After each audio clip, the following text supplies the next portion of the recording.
प्यारे विद्यार्थियों, आज हम अंग्रेजी के महत्वपूर्ण टॉपिक प्रीपोजिशंस के बारे में सीखेंगे।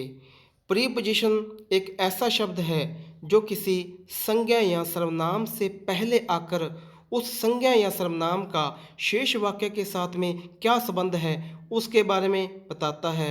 इसके बारे में हम पहले से जानते ही हैं। आज हमारे सामने दो महत्वपूर्ण प्रीपोजिशंस अक्रॉस एंड थ्रू है।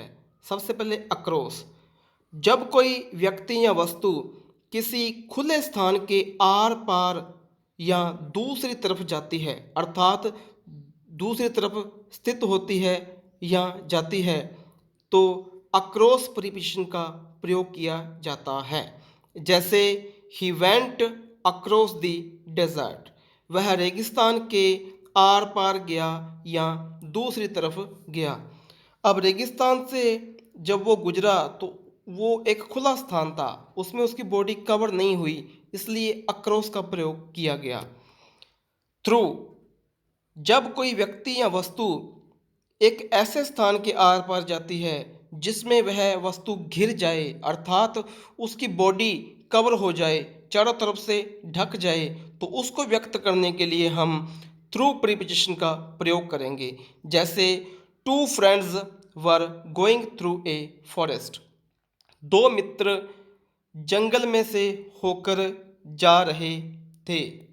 अर्थात अब दोनों मित्र जब जंगल के बीच में से गुजरे तो उनकी जो बॉडी है वो कवर हो गई, अर्थात चारों तरफ से घिर गई। तो घिरे हुए स्थान से जब वो दूसरी तरफ गए तो हमने फॉरेस्ट से पहले थ्रू प्रीपोजिशन का प्रयोग किया।